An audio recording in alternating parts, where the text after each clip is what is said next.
I'm going to call the meeting to order. Roll call is Jackie White, Lisa Bloom, Jeremy Hammond, Kevin Cormier, Brad Morgan, Gary Reese, Nancy Haynes, and Robin Ivy, and myself. At this time, all buses and drop-offs have arrived. Okay. All right, so the first order of business would be the approval of the minutes from October 7th. Hopefully everyone had a chance to take a look at them. If not, take a minute or two now. Oh, shoot. That's okay.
When somebody's ready, I will take a motion to approve them.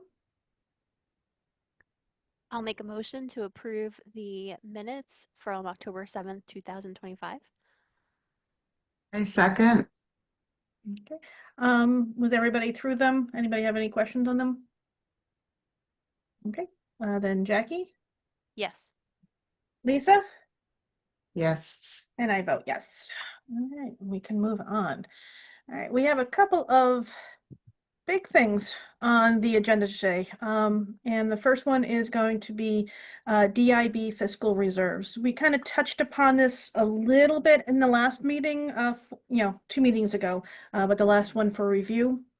And what this has to do with is using E&D in the district as revenue. How do we get out of this cycle? And I've been thinking about how to talk about this. I do have a draft, and then there were a couple of policies from other districts for reference for other people to see how some of the other districts are doing this. I'd like to break this conversation down into at least 2 parts. And the first one is talking overall in general about the about whether we agree with getting out of using E&D as a revenue source in the cycle that we're in. I'm hoping we're all in agreement with that. I think using the E&D from year to year really kind of has us in not such a great cycle, because we're always creating the budget, hoping to have the same amount left over at the end of the year to feed 2 budgets from now with the same level, and not using one-time money, and it's just this never-ending cycle where we always seem to have an unknown amount of money at the end of the year, and we feel like we have to, otherwise it's going to be a huge increase to keep the budget, like we ran into when we put $2.6 million in, and we didn't wind up with $2.6 million for the next year. So is there any conversation, anyone who disagrees that this cycle should hopefully be broken and that we have our budget without the reserves funding it? So as I'm starting to learn more and more about this, I still feel like it would be really helpful if we could hear Nancy and Kevin, like your perspective and sort of like wisdom on this. What do you think? I'll start, I guess. Yeah, I think certainly weaning ourselves off of using E&D for to support the budget would be preferable. I just don't know that it's really a school committee vote on how E&D is spent. When we go through the budget process, not last year, but the year before, when we got to the very end, I think we were actually in July. But just before July, we met and they voted the final amount of E&D to support the budget. And again, we were close with the town assessments. It made sense at the time. So it's really, I'm okay. I would love to wean off of it. I just don't know that if it's sitting there and the budget doesn't balance and the towns can't afford it, I don't know that you might find yourself in that situation as a school committee. Okay. And the swings do impact it. So certainly keeping that, if we could keep it level in some way or reduce completely, that would be preferable. That way you don't feel that swing year to year.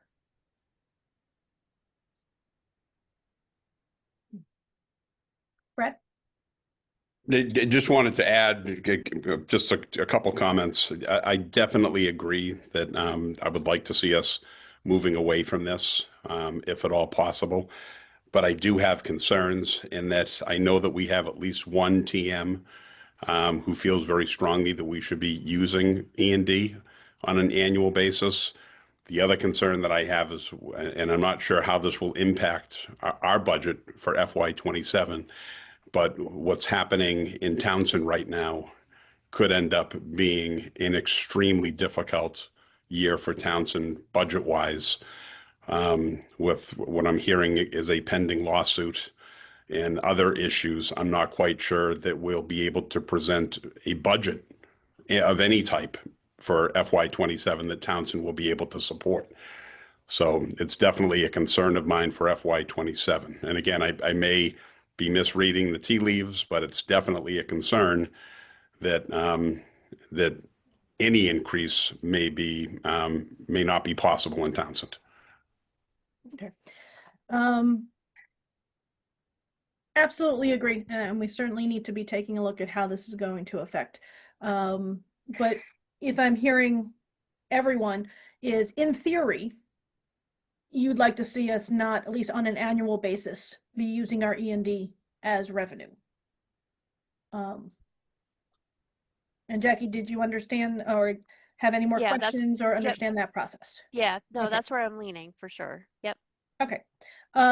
So if we're in agreement that we would like to not use E&D as a regular, I mean, it doesn't mean, just because we say that we don't want to use it for revenue doesn't mean we can't do it on an emergency basis here and there. I just want to make sure that we're in agreement that we're not going to be keeping this cycle going on a regular basis like we have. And then we move on to how do we implement it? What do we do with any excess money? And how do we, keep it to a minimum of using E&D as a revenue source. So that's the next step. If you took a look at, there's Pentucket and Triton, both have E&D policies.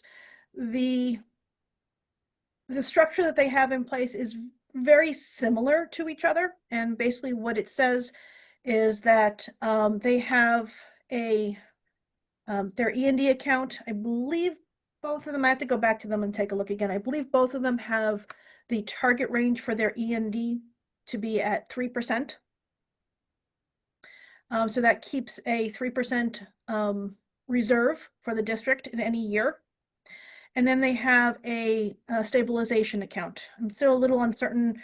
Triton calls it a general and capital stabilization account. Nancy, we've been going back and forth a little bit trying to figure this one out. We had it voted in as a capital stabilization account. The MGL, if I read it correctly, says that it's mainly for capital, but if we appeal to the DESE to use it for operating, they can evaluate whether we can or not. Is that correct, Nancy? Okay. So regardless of, they have a reserve account, a stabilization account, and they have their E&D. And they basically fund their OPEB and their stabilization accounts through any money over the 3% mark or any money at the end of the year in their budgets. And that's one way. If we don't keep putting excess money into our E&D, it won't grow to the point of being over 5% and having to use it for revenue. It funds our stabilization accounts. But the caveat here would have to be that we actually use our reserve accounts for reserves. Right now, I think because of we're consistently using E and D over again and over again and over again, we don't have anything in our E and D. We have a certain amount of reserves built into our budget. Would that be correct statement, Nancy?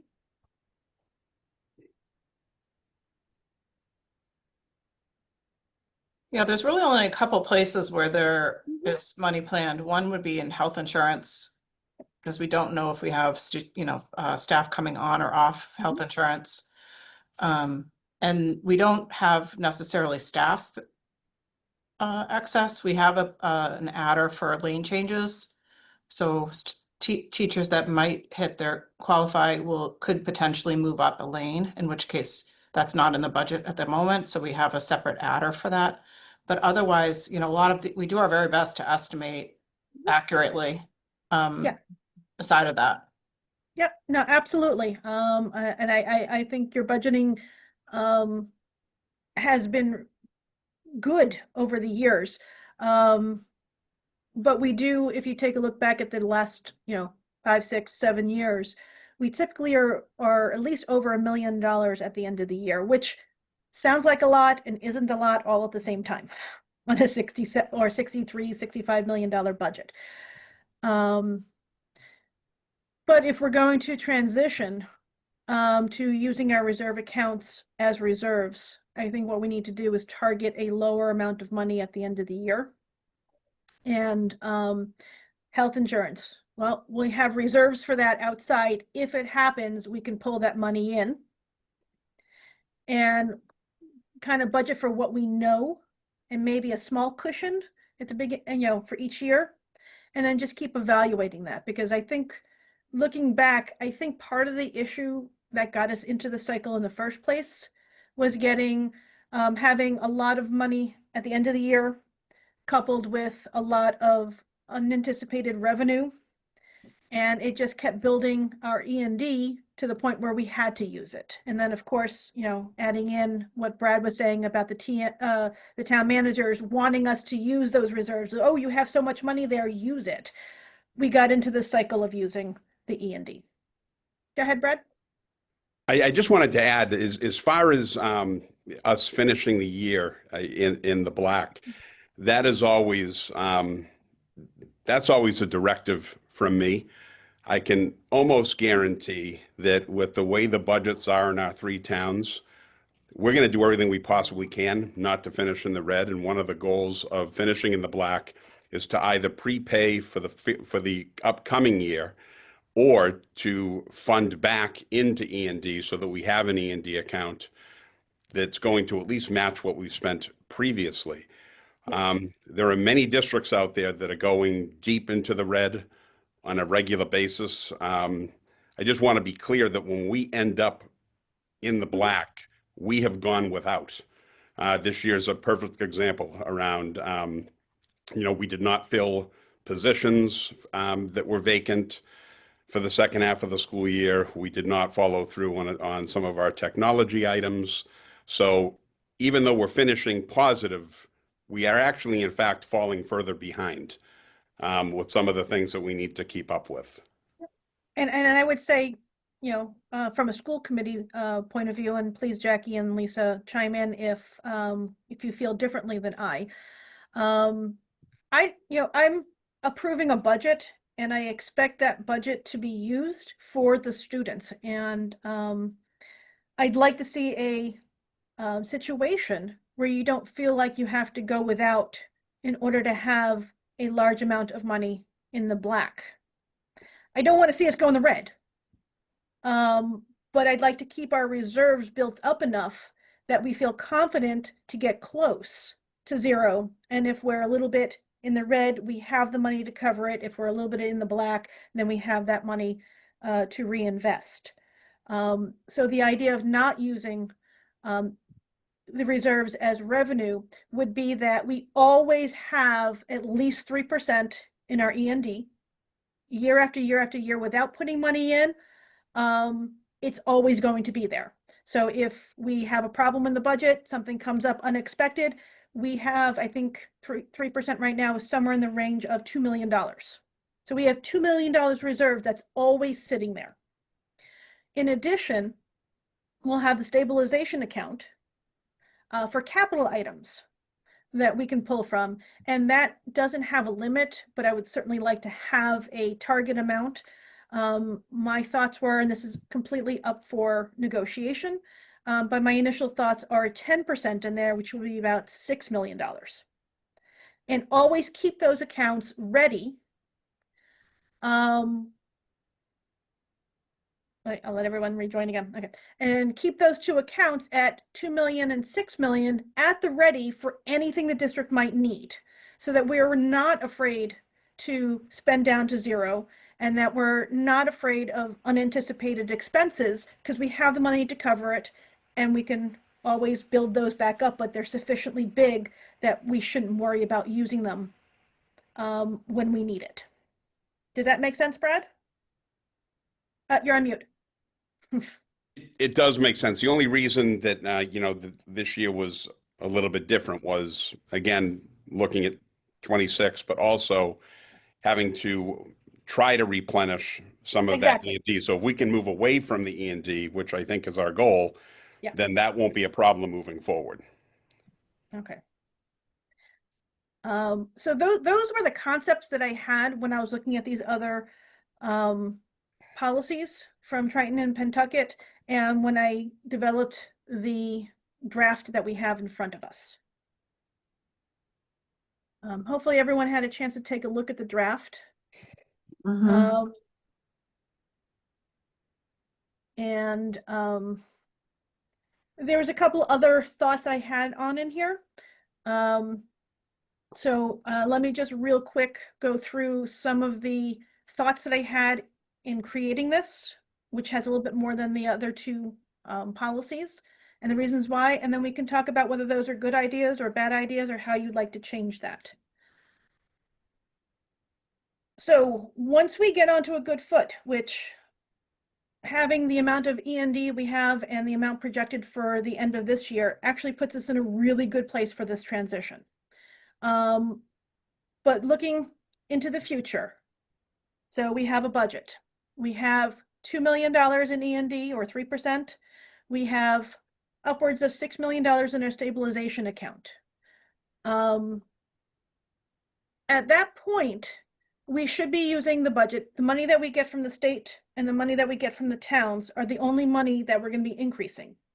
If we increase the towns by 3% for their assessment, and even if the state doesn't change and they're about 1% per year, our budget can go up by 2.25% every year predictably. And then obviously we have room for more if we need more, but that's just the basis, which would be really, really nice to not have to worry about 2.25% of an increase every year. That's our bare minimum. But in trying to make sure that the towns are happy, I think we need to try and help them out as much as possible and be transparent that we're using the money that we're asking for. I think part of the perception is if we ask them for all this money and then we have $1 million at the end of the year, and they sit there and they say, well, you had $1 million last year. Why are you not using that? Why are you still taking from us?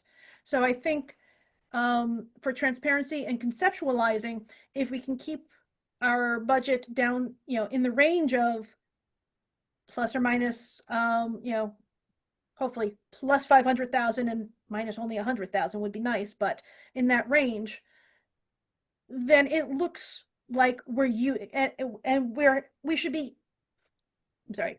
So if we have that concept, then we can feel free to use all the money in our budget and not have to save and not have to go without, not look at, through the year going, oh my gosh, we're not going to have $1 million left. We have to cut here, cut there, not hire here. I do have a line in here that if the end of the year balance exceeds $500,000, that it should immediately trigger an examination of the current year's budget for areas that should be reduced, and town assessments should be adjusted accordingly. And that really kind of is, if we had $500,000 at the end of the previous year, the budget that we're currently in was based on those. And if we didn't spend it all, we should look at why. Did we not spend it all because we had a project that didn't go through that we're going to have go through this year? If that's the case, great. Nothing needs to be done. But if we overestimated in a couple of different areas and we had over $500,000, then maybe we should consider reducing our current year budget so that we don't have $500,000 plus again. And then we start to get into this building the E&D and then everyone looking at why are you not using that money? And then in far reaching, once we reach the 10% in the capital stabilization accounts, and this is, Nancy, you'd have to answer me. I don't know what kind of investments we have and how much we typically get on the returns, but it'd be really nice if once we hit 6 million, if it could generate $250,000 in interest every year, then we can take that out of the budget for our capital projects and have our capital stabilization funding our yearly capital projects. And again, that gives us more room in the budget for the things that are truly affecting the students, like teachers and resources. So those were the basic ideas that I had when writing this. And you will see that the policy did pull a lot from those other policies that I have in there for review. So I will open up the floor to comments, questions, changes, debates. So I do have a question. So Brad, you had sent over to the school committee a note within the last week about, you know, some of the areas where you're seeing us having some issues, right? With the class sizes, the technology resources that we're lacking, and some of the special education needs that we have. So as we're having this conversation about like, you know, being over and having this excess money, I'm just trying to figure out how does that tie back into what we can allocate to those 3 areas that Brad has mentioned. Like, do we truly have this money left over? I don't know the answer to that. Well, I had said, as far as looking at the transition right now, FY25 was going to be closing out, you know, at least at 5% of our E&D, if not a little bit over. Correct, Nancy? Mm-hmm. Yes. So that's fully funded. That's 5% in our E&D, and we have to use some next year towards revenue. Unless we can reduce that this year by giving it back to the town somehow. This year, right now, the last budget as of 9/30, September 30th, it showed that we predicted $2.5 million to be left over at the end of the year. So I would say that we certainly have money that we can put into this year's budget if we're going to cut out, you know, the E&D. Is we have a lot that has to be used, but we have a lot left over. If we just take out what we're not going to be using, our budget comes down to what the towns have funded. Plus we have another 628,000, I think, of money that we receive between the state and the towns that is not predicted to be spent right now. And I got that number by the 2.5 minus what we put in for E&D, which is 1.8 million or something, which is about $628,000 of outside money coming to us that we don't have anticipated to be spent right now. And Brad, that's where I think that you have that money to go ahead and hire teachers, hire what you need, get the resources you need in this year's budget if we're going to go ahead and switch over to this model. If we're going to switch over to the model, yes. Nancy, I don't know if you want to take Ms. White's question around the availability of the money right now, Yeah, so- things stay as is. So I guess just a couple of things. When we did the budget for FY26, we had quite a few reductions. I think we were down around 20 staff. So we reduced that funding from FY 25's number. I'm sure not, I mean, I'm not going to comment on where those needs all belong, but I'm sure that many of those are, those were cuts that we were feeling. So the question becomes, if you're going to wean off of E&D, let's say we're budgeting for next year, are we taking 1.8 million out of the budget for next year so we can get down to that zero? I mean, we didn't have 400 in OPEB and stabilization. We really just, we only made a contribution to OPEB of 150,000. So I think that first year that you do a transition like this it's huge. And just for staffing, I took a quick look last week at what I think the teaching that staff are going to increase, and it's over $1 million too, just for the staff COLA transition for next year. So I think reality is going to be that the budget is, we've already reduced this year. It's going to be tough fitting in next year as is, I think, especially if we bring back staff this year to spend down that any staffing of money that's available. So I'm sorry, that's a lot around the bush a lot, but essentially, Jackie, last year we stopped spending because we had a number of things that we knew were coming. We had some excessive costs for special education. We weren't sure how that was going to play out.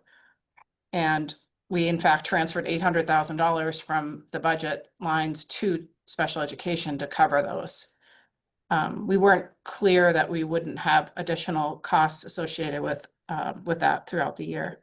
At one point, we were almost $1.2 million off of the budget number for last year. So again, we ended up at around 800 overspent on tuitions. And so therefore, I think it's a big number to try to get down to say 500,000 when you're talking about placements. Some placements can be 100,000, some could be 250,000. If you don't know that's coming and you have you don't have that wiggle room in your budget, you're going to have it somewhere else. So I'm fine with that concept. It might mean that you're going to be voting throughout the year to use, say, E&D or school choice to support those things as they come. There's also circuit breaker that we do keep a balance. I understand we want to try and keep that balance, but the whole reason why we have that is another reserve for the special education costs should we need it. And again, this policy is really about building up different places that we can keep those reserves instead of keeping them in the budget, where it kind of gets opaque about what money we need and use, as well as the reserves keep getting increased by whatever the budget gets increased. And we're always in this guessing game of what's going to come. If we know we want $1.5 million in reserves for special education, should we need it, then we should make sure that we have that somewhere else that we can use. If we think we're going to need $100,000 or $200,000 or $300,000 for staffing or health insurance that might happen, we want to make sure that we keep that in a reserve fund, that if we use it, we have a way to replenish that with unanticipated revenue, which we seem to get some every year. Plus, hopefully, we'll have small balances at the end of the year that we can go ahead and replenish some of these reserves as we use them. That's the whole concept of having this policy. And the implementation certainly will be a big detail that we have to work out to get to that. But that implementation plan should be separated out from what we want to try and put in place as a policy. Gary? Yeah, just one thing I was thinking about as you were saying that, Randy, one of the concerns that always comes up from community, whether my work here in North Middlesex or in other communities, is if we have so many different reserve accounts and so much in the reserve accounts, a lot of times there's pushback from the communities on why are you raising the budget, why aren't you just using that money that's in the reserves to support the budget? So I don't have a problem with it. I just think we need to make sure, how do we communicate that out to our member communities so that they have a better understanding of why those funds are there and why we have that reserve? Because I know it's always something I have encountered in every community I've worked in. Yeah, no, absolutely. It's going to really take a lot of conversations with the towns so they understand what we're trying to do. And that was the other part of me putting in that $500,000 limit is, and Nancy, I think if, I know you were saying that the E&D is not certified until like January, and if we're going to give them money back this year, it wouldn't impact the town budgets. So if we gave them money back or reduced their assessments mid-year, it would go into their stabilization or their free cash funds, correct? I think it depends on if they decide to, use it that way. But Right. essentially their tax rate's already set by Right. end of December. So So to their me, budget yeah. is based on the revenues they know about, and they would not know about this yet. So it would be unanticipated revenue to them if we gave it back mid-year this year, because they have all that set already. And it's up to them on what they do with that money. But it's showing goodwill to the towns if we can take a look and let's say, the state came through after we set the budget and everything like that, and they were giving us, $500,000 more than we anticipated. And we know in January that we have excess revenue. If we give that back to the towns in the year we're in, we're not affecting their assessment. So the next year, their assessment is not going to be changed. We can go up 3% from what they had in their budget already. We've given them some extra money that they have some wiggle room to either stabilize their own accounts and their own budgets or have available for future use. It creates goodwill saying, here, we got more than we wanted. We're going to help you out when we can so that you help us when we need it. Because if we have our reserves set at proper levels, then extra money coming in is not something we're going to be so desperate to hold on to for every dollar we get. And then we can share that back to the communities and hopefully get them on a better footing. Jackie? I think I'm all for like a mutual helping out, right, of school and town. But I guess what I'm still struggling with is like maybe this is for future fiscal years, like FY28 and beyond. I still feel like we're in this area right now of, I think like Brad said, yes, we're in the black, but we still went without in so many crucial and critical areas. Like, Right. how are we ever going to get to a point where we can't use $500,000 for school things, I guess? Okay. So I've maybe that always, what like yeah, this idea yeah, is just no, like I agree. blue sky. I've only started looking at the implementation on how this would look. I just shared a document with Nancy late last night Yep. on a thought pattern and an idea of how we can do this and be sustainable. I'm certainly, Nancy has not had time to look at this and revisit it. But one idea I had in talking with Triton is they says they kind of just, cold turkey quit the E&D. So if we look at next year, taking out 1.872, then the money that we have left in the budget, that number, would be exactly what we got between the towns, the state, and then a couple other small reserves, the school choice, and I think in some investment money that we put in for ourselves. Hopefully we can sustain that going forward. And if we increase the town by 3% for assessments, 1% assuming for the state, our budget already can go up 2.25% next year without question, without extra money going into it, without asking for overrides. And then from there, we can figure out what we need to do. That would entail us putting probably somewhere in the range of $2 to $3 million into those reserve funds between either stabilization or OPEB. the way I look at it, one idea to keep this a little bit more sustainable is if we consider those prepayments into OPEB and to the stabilization account where we put 250,000 in the stabilization per year and 150 into OPEB a year. That's $400,000 a year that we're prepaying for 5 to 6 years. Because our budget, I mean, we'd have to work it out, putting in, I know OPEB at least 150 for this next year, and we usually have the 250 for stabilization.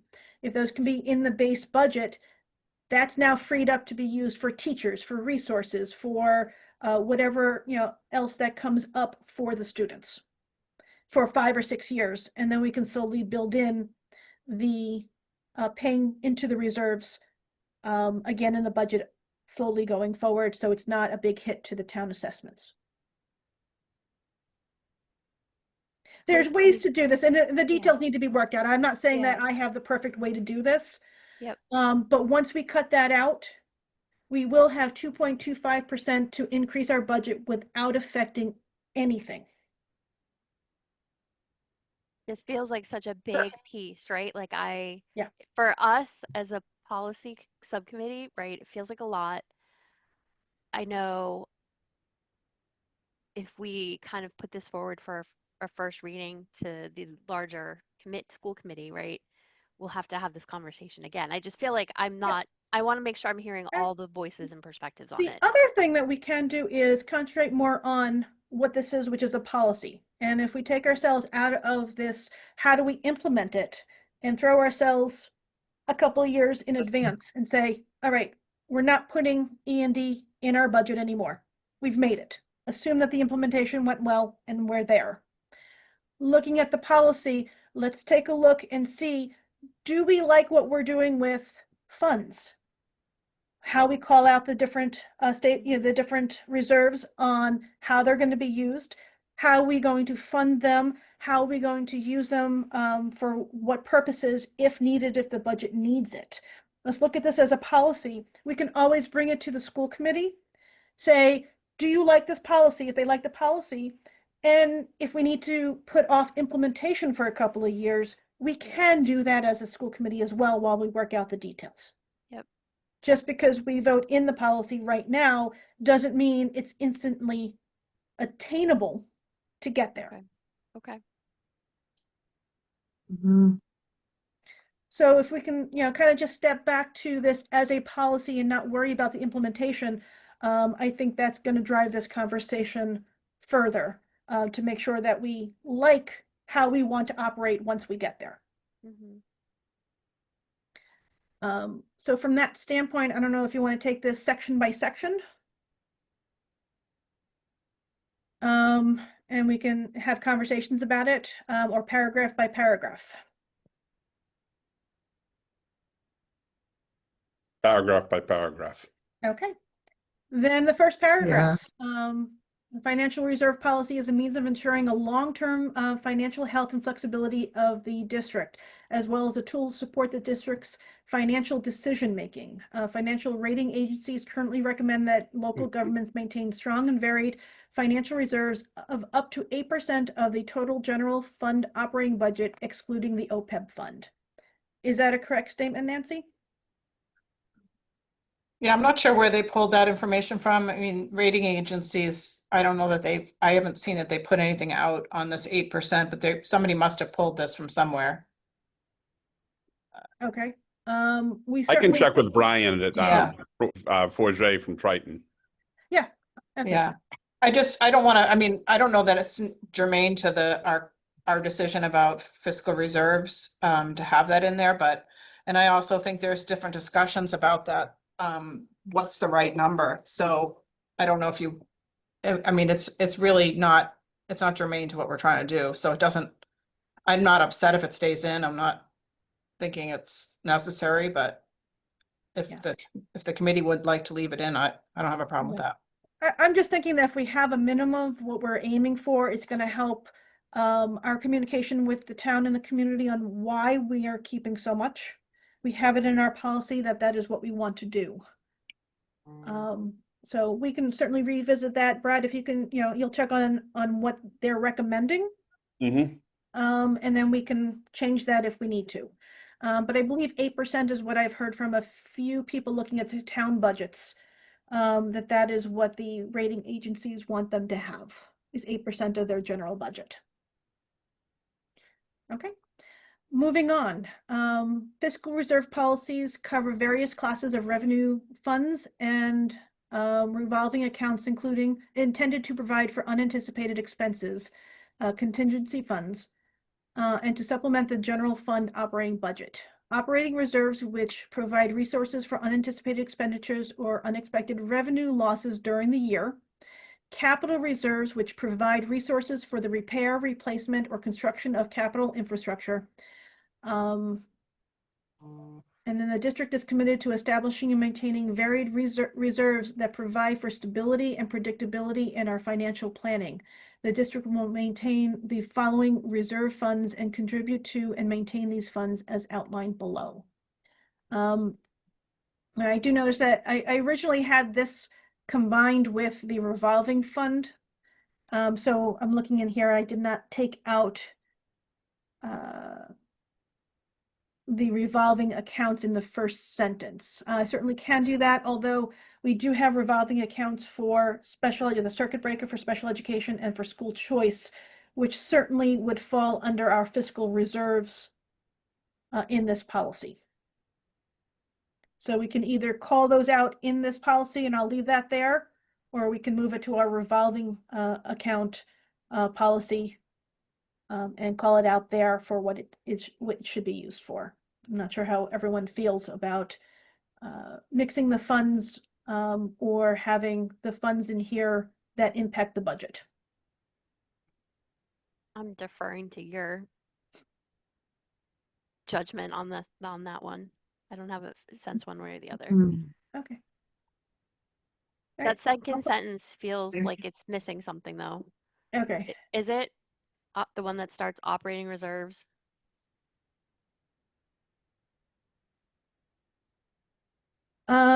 Operating reserves. Yeah, I think it's because I originally had the revolving accounts in there, so it Okay, kind so of that's where you're, just. yeah. So there's a semicolon there. So we can also just, redo this. Okay. So if you want, we can.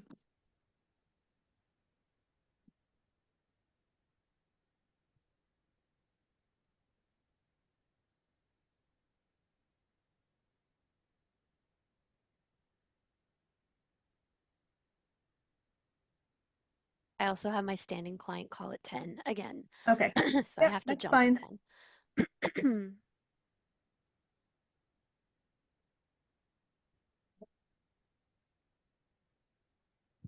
So does this make it a little bit better?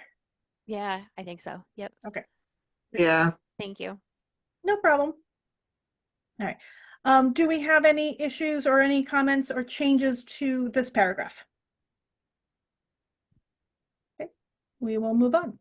The North Middlesex Regional School District School Committee believes that the budget should be prepared for known expenses with reserve funds used for unanticipated expenses.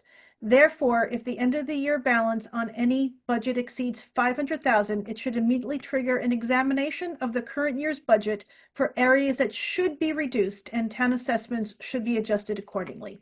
And this again was just kind of looking, there's no hard and fast that if we close out, we have to, but we should take a look, and it should just trigger us to say, let's find out why we had so much excess. Why didn't we spend it? Do we have a project that we need to pay for in this year? Was there something, capital projects last year that we couldn't get to because of some things that came up and we want to put them into this year's budget? What are the reasons for that? And if it truly was that we over anticipated too much in some areas, then they should be reduced. I'm all happy. for the trigger.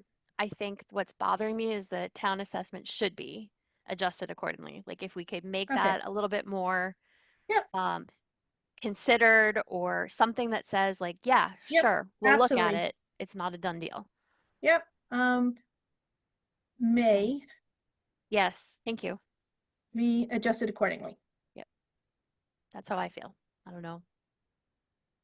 Okay, and this is You could Nancy also, and you could, Kevin. if I can jump in here. Yeah. You could also change it so that the school committee will evaluate the current year budget as opposed to saying anything about town assessments, because changing the budget would change the assessments inherently. Okay.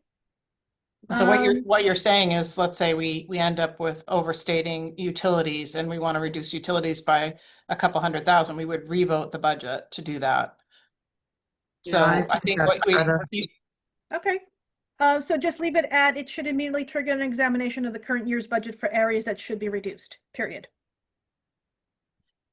Or that can be, I had can and I thought maybe should, because we can always reduce things. But the word Yeah, I should may hear not ya. be conveying what I'm looking at. You know, I'm basically trying to say is if there was no reason for keeping that money, then we should reduce it. Like if we got all of a sudden, you know, the town has some community electric that affected us and gave us, you know, ongoing rebates of $200,000. Well, that should be reduced in our budget. If we have something like that. So that's what I was trying to, Kevin? If I could just ask a clarifying question. So say we're over 500,000 in special ed tuitions and we identify that. Does this policy mean you're going to look at everything, or once we've identified the area, we're not like, would you go into it saying, well, while we have this investigation open, we're going to look at athletics? My intent, and again, help me with the wording because I don't always word things the way my intent is. If we have $500,000, and actually I should, thinking about this, I should say 500,000 in unexpended funds because unanticipated revenue should not play into this. Of unexpended funds of 500,000, it doesn't matter where it came from in the budget. That bottom line number is just an overall accumulation. So when we look at the budget, my intent is to say, you know, I mean, if we're sitting there and going, well, you have 20,000 here and 50,000 there, and we, you know, and it just happened to add up to 500, we evaluate. We also do look at we should look at the areas. If we transferred a lot of money to special education, that line should come up if our current budget doesn't support that. But where that money came out of should also be reduced. So it really is just an overall number. And I leave the analysis up to the district on whether we think we're going to have another 500, you know, or the finance committee or whoever's going to look at this on whether we think our budget in the current year is going to produce another $500,000 in excess unexpended funds.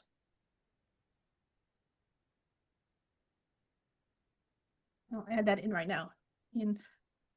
I think the other piece that maybe needs to be stated is there's times of the year where we feel like we have a better handle on things than, say, like we haven't hired all the teachers, or we have certain number of staff out on leaves, or we don't have I don't know, some information about capital as an example. I don't know.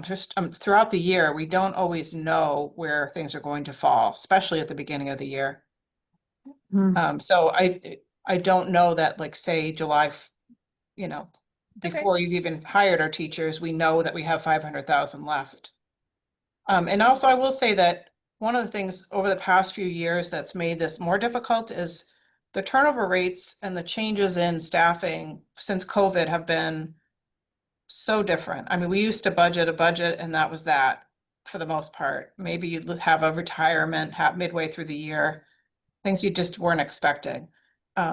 That's sort of thing of the past. It seems like the volume of things that are happening are just, I don't know, maybe Brad, you have any thoughts on that, but it does feel the unknowns are way higher than they used to be. And I don't know, maybe it's student need driven. So some of this is you might find a student starts the year and they're doing great. And then December, they're like not doing great. And there's things we can do as far as staffing to help with that.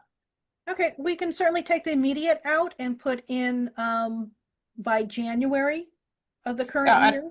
I guess it doesn't hurt to look at these balances anytime. I'm just saying that there's going to be a lot we don't know right away. Right. And what I would say as far as a lot of the uh, variables, like in hiring and turnover, and we don't know if someone's going to be more expensive, replacing somebody else who left. We can certainly take a look at using like 5-year averages. So if we take a look at the last 5 years on the teachers' lines and say, well, on average, we've spent an additional $50,000 with all the turnover, then we can put $50,000 in that line. If we base it on averages and not just a standard increase saying, oh, we're guessing, and we base it on data, then we can have some small reserves built in. But again, we want them to be based on data and not to a point where if none of the contingencies happen, that we have a huge amount of money at the end of the year. If that makes sense. Lisa? Yeah. I'm not sure if this is the right place that we should have the town assessment should be adjusted accordingly. Correct me if I'm wrong, but like if we're assessing the budget, if we have the excess, I kind of think it should be put into other places that we need it within the budget. Okay. Part of the problem that happens there, Lisa, is when we use extra money that we're not getting from the town or from the state. That is one-time money. And whenever we increase that, then we have to either reduce by that amount the following year or find a way to fund it. And that's the whole idea of trying to get this out. So if we rely on just the money that we know we're going to get, instead of putting in a one-time money for operating, it's going to be sustainable going forward. Okay, all right. I'm glad you asked that, Lisa, and I'm glad you explained it the way you did, Randy, because I think that's a point you're going to have to keep saying for my benefit. Just, yeah, yep. And now I'm seeing that. Yep. Right. Okay. And we've always had this problem. I mean, we have money and we look at it, from our revolving accounts. It's just like, how do we use that money to benefit the district without it causing issues as being one-time money? Mm-hmm. Can I jump into, as far as staffing goes, it's not really a guess. And we actually know who all our staff are when we do the budget. We create a budget on those exact positions rolling. It's just that you don't know that person decides over the summer they're going to take a different position. And now what you've planned for is the wrong amount. No. I just wanted to clarify that we don't just do a general staff. We have actual specific people. Yeah, I meant the overage for those contingencies of, oh my gosh, we always have 3 people leave and we end up hiring 3 people at a higher rate. Put that in. It's just that extra amount. I know that you go by how many positions we have open and where people are at, and I don't have a problem with that. It's just the easier to explain with the health insurance. You've said on a number of occasions, you usually plan in the health insurance line for 8 families joining. I would ask that we look at the last 5 years or so, or 3 years, and get an average of, well, each year we tend to have 8 families join. Then it would substantiate having 8 families worth of extra money in that line. If we only have 2 families that join, then maybe that reserve in the budget should be reduced and we rely on the outside reserves for anything that's out of the ordinary. Does that make sense, Nancy? Yes. So And, we no longer I think what you have to realize too about calculating the number of a 5-year average on this, 275 staff members, that's going to be some serious.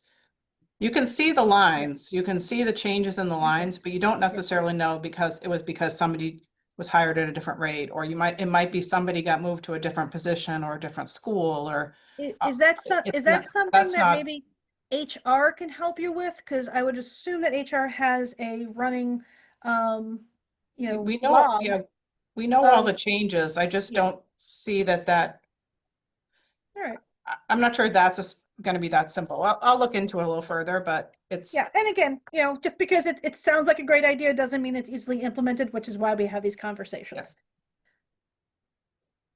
Okay. So I will go ahead and take out the stuff about the town. And we'll leave it at, it should trigger, and I'll take immediately out.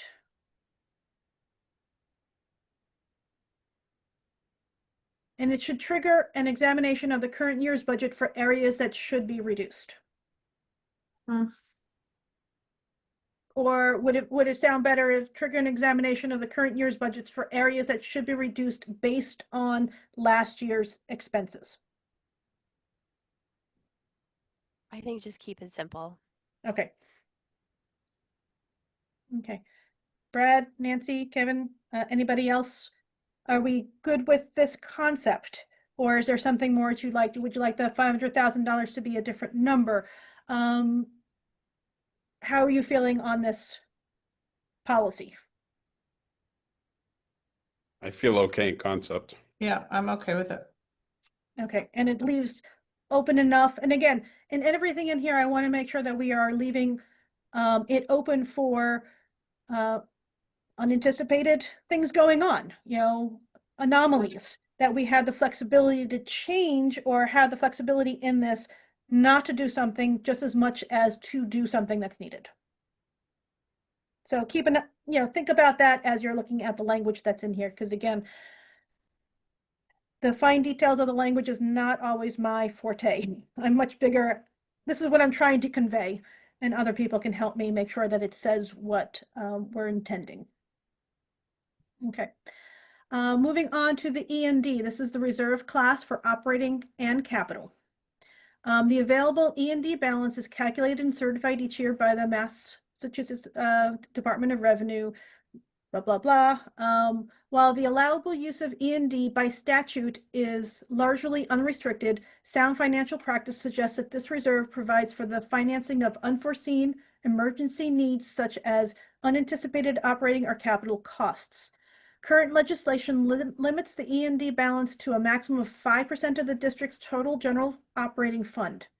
It is recommended by auditors and financial advisors. Again, some of this language was taken from the other policy. So Nancy, if you haven't heard this and you want to take some of that out, we certainly can. And financial advisors, that we maintain a minimum 3% E&D balance to protect against unforeseen costs.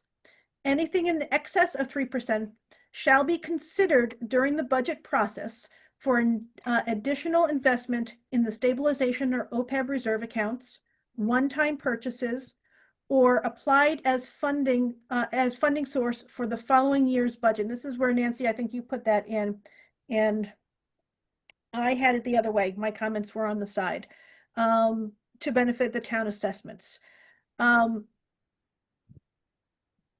I hear you with, we definitely want to keep it open in case we need to apply it as funding.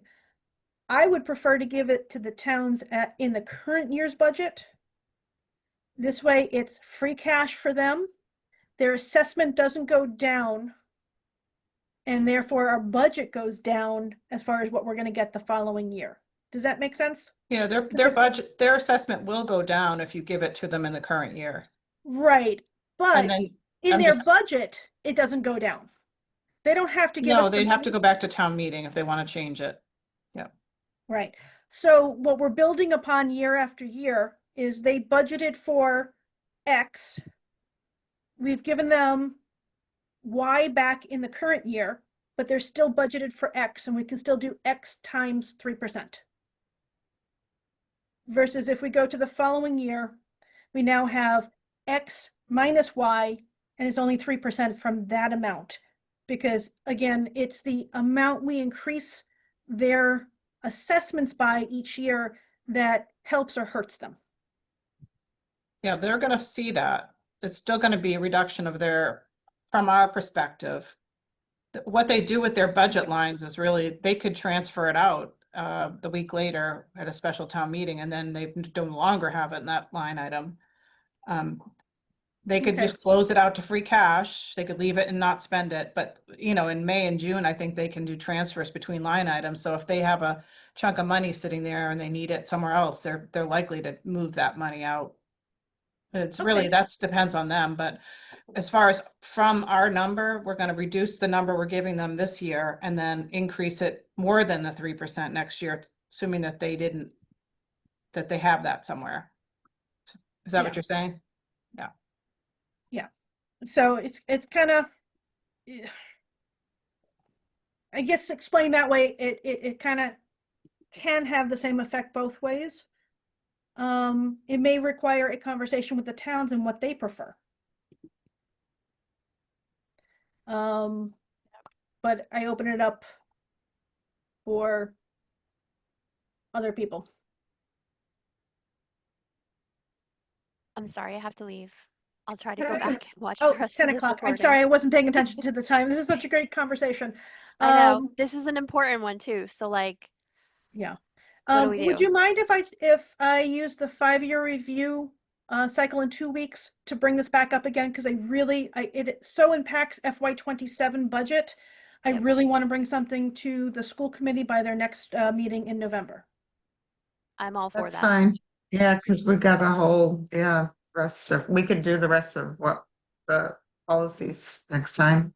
Yeah, I think this is important enough and immediate need enough that we should spend a couple of meetings on this and get something that we really like and think we can attain to bring to the committee. Yeah, I 100% agree. Okay. Jackie, go ahead. Okay. And I'm just going to wrap up with everybody here for the next meeting. Okay, thanks. Bye, everybody. Okay. Okay, bye. Bye, Jackie. Okay. Okay, so we're on this paragraph. So I guess for the next meeting in 2 weeks, let's take a look, everyone look at this, and with everything that we've talked about and the concept we talked about, bring your ideas. If you have a different concept of how to do something, if you have different details you want to bring about something, let's really try and get something that's very attainable, that helps Mhm. stabilize the district's budget going forward. Okay. I'll go through and clean up what's above here that we've already agreed on. This way Okay. everybody can see what's other people's comments. Feel free to put in comments. Feel free to put in suggestions into the document, and we'll see it next time. Anybody have anything they just want to end with here? Okay, excellent. What a great meeting. Thank you very much, everyone. Thank you, Randy. And Lisa, I would need a motion to adjourn. I make a motion to adjourn And I our will meeting second. this morning. And Lisa? I say yeah, And yes. I say yes, and the meeting is adjourned.